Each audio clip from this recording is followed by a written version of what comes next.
मुंबईला पाणी पुरवठा करणाऱ्या सर्व धरणांचा पाणीसाठा 90%वर, काही धरणं 100% भरली. पुढील काही दिवसात उर्वरित धरणंही पूर्ण क्षमतेनं भरण्याची शक्यता. मुंबईला पाणी पुरवठा करणाऱ्या सर्व धरणांमध्ये मुबलक पाणीसाठा. पुढील 2 ते 3 दिवसात मुंबईकरांवरील 10% पाणी कपात मागे घेतली जाण्याची शक्यता. सूत्रांची माहिती. जळगाव जिल्ह्यातल्या तरसोद पाळधी बायपासवरील असोदा पुलाची स्थिती एकाच मुसळधार पावसात गंभीर. पुलावरील कॉन्क्रीट प्लेट आणि माती खचली. 3 दिवसांपासून मार्ग वाहतुकीसाठी बंद. योग्य उपाययोजना न केल्यानं खासदार स्मिता वाघ यांनी ठेकेदार आणि अधिकाऱ्यांना धरलं धारेवर.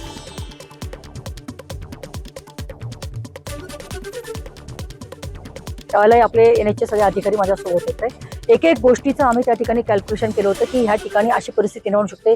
सरळ दिसतं की खडी दिसते, तिथं पेपर्स लावलेले दिसत आहेत, तर त्याच्यामध्ये आम्ही दुरुस्त करून टाकू. मला असं वाटतं कुठल्याही प्रकारची काळजी कॉन्ट्रॅक्टरने ह्या कामामध्ये घेतलेली नाही आहे. मला प्रशासनाला पण मी हीच विनंती केली होती की मॉनिटरिंग आपलं असतं, तर आपलं मॉनिटरिंग त्यावेळेला जर झालं असतं तर कदाचित ही वेळ आज आपल्याला आली नसती. एक साल का बात नहीं है, बात है पानी स्टॉक रेलवे लाइन होने के चलते पानी इधर जा नहीं पाया, पास नहीं हो पाया, तो पानी जमने के चलते ये प्रॉब्लम आई है. वो भी खाली 20 से 30 मीटर में आया है. तो देखते हुए क्या था, लेकिन एक ट्रैक के पास जो पानी नया रेलवे ट्रैक जो डाल दिया है ना, उसके चलते आगे भी इसने एग्रीगेट स्टॉक कर दिया, चारों तरफ से बंद हो गया, जिसके चलते दिक्कत है. कल मशीन उतार के हमने कोशिश किया उस पानी को निकालने के लिए, और जो भी ऑडिट के आगे जो भी गाइडलाइन देंगे. जळगावातील अतिवृष्टीमुळे जिल्ह्यात अनेक भागात शेतीसह घरांची पडझड. नागरिकांचं कोट्यवधी रुपयांचं नुकसान. तर पंचनामे करण्याचं काम केलं असलं तरी कोट्यवधींची मदत करणं सरकारसाठी मोठं आव्हान असणार. साताऱ्याच्या घाटमाथ्यावर पावसाचा येलो अलर्ट.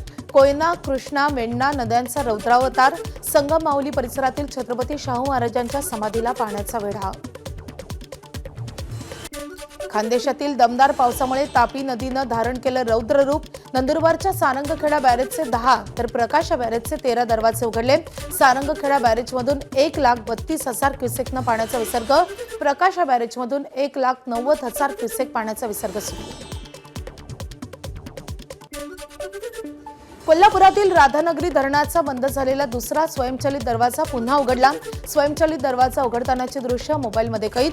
राधानगरी धरणाच्या 2 स्वयंचलित दरवाजामधून भोगावती नदीमध्ये 4,256 क्युसेकनं पाण्याचा विसर्ग सुरू.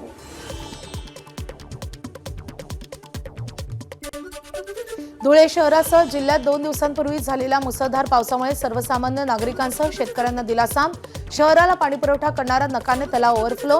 धुळेकरांची पाण्याची चिंता दूर. गडचिरोली तालुक्यातल्या भामरागडमधील पूर ओसरला. मात्र रस्त्यावर पडलेल्या झाडांमुळे वाहतुकीला अडथळा. मार्गावरील झाडांमुळे अपघाताची शक्यता. रस्त्यावर पडलेली झाडं हटवण्याची मागणी. पुण्याच्या मंचरमध्ये कवयित्री शांता शेळके यांच्या वाड्याचा काही भाग कोसळला. सतत सुरू असलेल्या मुसळधार पावसामुळे ऐतिहासिक वाड्याचा भाग कोसळला. साहित्यप्रेमी आणि ग्रामस्थांकडून ऐतिहासिक वारसा जतन करण्याची मागणी.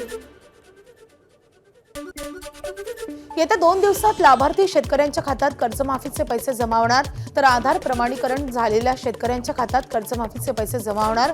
17 लाख शेतकऱ्यांपैकी 10 लाख शेतकऱ्यांचं आधार प्रमाणीकरण पूर्ण. फार्मर आयडीच्या गोंधळामुळे नंदुरबारमधील 10,000 शेतकरी अडचणीत. 45 वनगावांची नावं शासनाच्या ऑनलाईन प्रणालीतच नाहीत. पोर्टलवर वनगावांची नावं नसल्यामुळे फार्मर आयडी तयार करण्यात अडचणी. पीक विमा, कर्जमाफी, अनुदानासह विविध योजनांपासून वंचित राहण्याची भीती. डोंबिवलीकरांना वर्षाच्या अखेरीस रोरो फेरी आणि वॉटर मेट्रो मिळण्याची शक्यता. मोठा गाव जेट्टीवरून रोरो फेरी आणि वॉटर टॅक्सी आणि वॉटर मेट्रो सेवेचा पहिला टप्पा सुरू करण्याचं राज्य सरकारचं नियोजन आहे. या प्रकल्पामुळे रस्ते आणि लोकलवरील गर्दीचा भार कमी होणार असून जलद प्रवास शक्य होईल.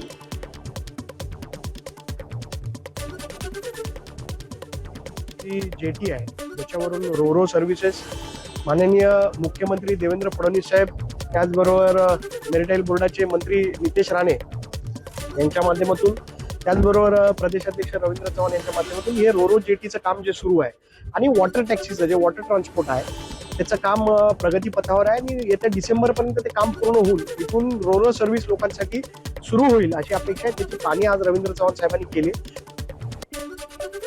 देवेंद्र फडणवीसांचं मंत्रिमंडळ आहे की चंबळची लुटारू टोळी. खासदार संजय राऊतांची मंत्री जयकुमार गोरेंवर जहरी टीका. गोरेंबाबतचा जुन्या बातमीचा फोटो एक्सवर पोस्ट करत टीका. कोण संजय राऊत? मी त्यांना ओळखत नाही. संजय राऊतांच्या टीकेला सोलापूरचे पालकमंत्री जयकुमार गोरेंचं उत्तर.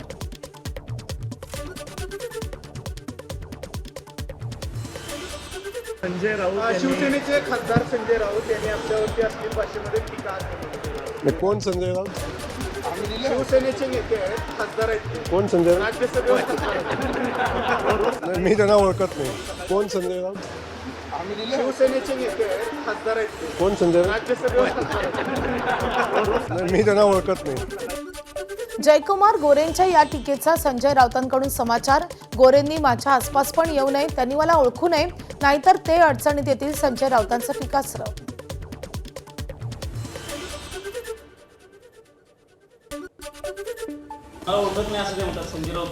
चांगलं आहे, त्यांनी माझ्या आसपास पण फिरू नये, त्रास होईल त्यांना. बरं का, त्यांनी मला ओळखू पण नाही. जर त्यांनी कोणी ओळखायचा प्रयत्न केला तर ते अडचणीत येतील. देशाचे पंतप्रधान आणि केंद्रीय गृहमंत्री संसदेत दिसत नाहीत. आज संसदेत आम्ही अमित शहांचा राजीनामा मागणार.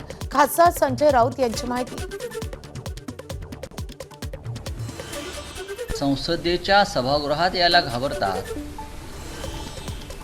त्यांना देशाच्या गृहमंत्री पदावर राहण्याचा अधिकार खरोखर आहे का, याचं आत्मचिंतन आता भाजपच्या खासदारांनी आणि भाजपच्या इतर पुढाऱ्यांनी करायला पाहिजे.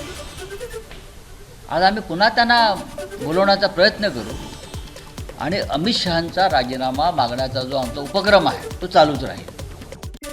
सरकारनं कर्जमाफी करताच शेतकरी पुत्रांनं तब्बल 10 महिन्यानंतर पायात घातली चप्पल. कर्जमाफी मिळाल्याशिवाय चप्पल घालणार नाही. शेतकरी नेते संजय पाटील दुधगावकर यांनी घेतली होती शपथ. धाराशिवमधल्या दहिफळ गावात शेतकऱ्यांच्या हातून घातली चप्पल. आज या सत्कार प्रसंगी मी सगळ्या या दैफळ पंचक्रोशीतल्या शेतकऱ्याला आवाहन केलं आणि भविष्यातल्या काळासाठी तुम्ही आम्ही सगळेजण राजकारण विरहित शेती आणि शेतीचे जे धंदे आहेत, जोडधंदे, त्याच्याविषयी येणाऱ्या आक्रमणाच्या वेळेस आपण सगळेजण एक रूपानं एकजुटीनं आपण लढू. नीट पेपरफुटी विरोधातील आंदोलन म्हणजे विद्यार्थ्यांच्या पोटातली आग होती. शिवसेना खासदार ओमराजे निंबाळकर यांचं विधान. लोकसभेत विद्यार्थ्यांच्या प्रश्नावर बोलणार होतं, मात्र कामकाज चाललं नसल्याची ओमराजेंची माहिती. ही निवडणुकीचा कार्यक्रम जाहीर झाल्यानंतर, प्रचार झाल्याच्या नंतर अचानक ती निवडणुकीतल्या गैरप्रकारामुळे जर रद्द झाली आणि परत निवडणुकीला जर सामोरं जावं लागत असेल त्या लोकप्रतिनिधीला, तर त्याची काय मनाची भावना होते. कारण ती निवडणूक तर फक्त 5 वर्षाची आहे. ही तर नीटची परीक्षा आयुष्य ठरवणारी आहे. त्यामुळे निश्चितपणे त्या तरुणाच्या मानसिकतेबद्दल मी निश्चितपणे त्यांच्या माझ्या संवेदना त्यांच्या बरोबर आहेत आणि निश्चितपणे त्यांचा जेव्हा कधी आवाज म्हणून, कारण एक लक्षात घ्या, केंद्र सरकारनं सुद्धा त्यांच्या वेदना लक्षात घेऊन त्या ठिकाणी शिक्षण मंत्र्यांचा राजीनामा घेतला, त्यांच्या संवेदना मान्य केल्यात आणि इथून पुढच्या कालखंडामध्ये सुद्धा भले आम्ही सत्ताधारी पक्षात आलोय, ह्याचा अर्थ लोकांचे मुद्दे मांडायचे नाहीत असं होत नाही. गडचिरोलीच्या एटापल्ली तालुक्यात छत्तीसगड सीमेजवळ लाखो रुपयांच्या सागवान तस्करीचा पर्दाफाश. मोहुर्ली जंगलातून तब्बल 50 लाख रुपयांचा सागवान साठा आणि ट्रक जप्त. पुण्यातल्या एका हाऊसिंग सोसायटीमध्ये लिफ्टमध्ये 5 जण अडकले, त्यात 2.5 वर्षाच्या मुलाचाही समावेश. तब्बल 2 तासांच्या प्रयत्नानंतर अग्निशमन दलानं मुलाला सुखरूपपणे बाहेर काढलं.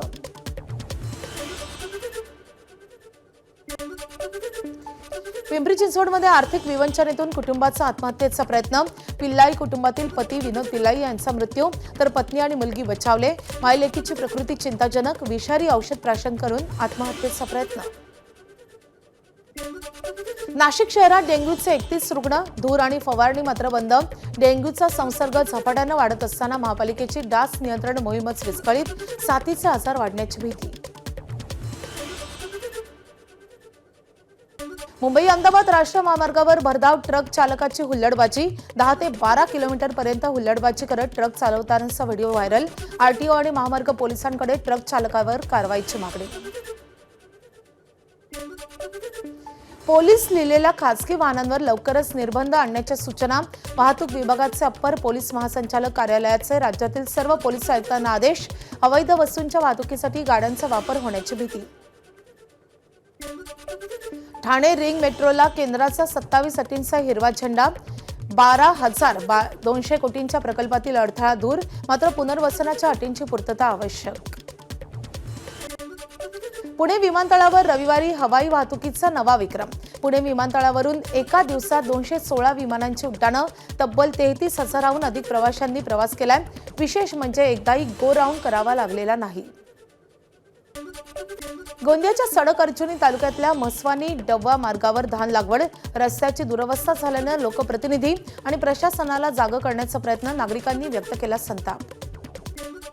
नालासोपारा मुख्य रस्त्याच्या दयनीय अवस्थेविरोधात तरुणांचं पाण्यात ठिय्या आंदोलन. शहर अभियंत्यांच्या राजीनाम्याची मागणी.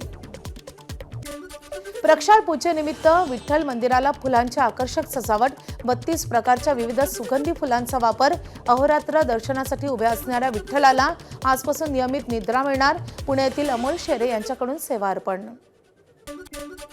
ज्ञानेश्वर महाराजांच्या पालखीचा परतीचा प्रवास सुरू.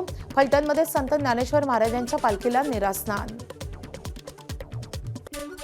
आषाढी यात्रेदरम्यान एसटी महामंडळाला मोठा फायदा.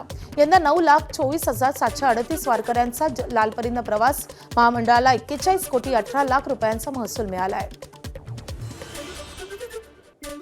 अमरावतीत खाटूश्याम बाबांची भव्य निशाण यात्रा. शहरातील विलासनगर ते सतीधाम मंदिरपर्यंत निशाण यात्रेचं आयोजन. ढोल पथक, डीजे आणि जय श्री श्यामचा तिरंगा फडकवत शेकडो भक्त सहभागी. आपण आपल्या घरातील वयोवृद्धांबद्दल शिवराळ भाषा वापरतो का? मोदी यांच्याबद्दल शिवराळ भाषा वापरणाऱ्या तरुणांना अभिनेत्री भूमी पेडणेकरांचा सवाल.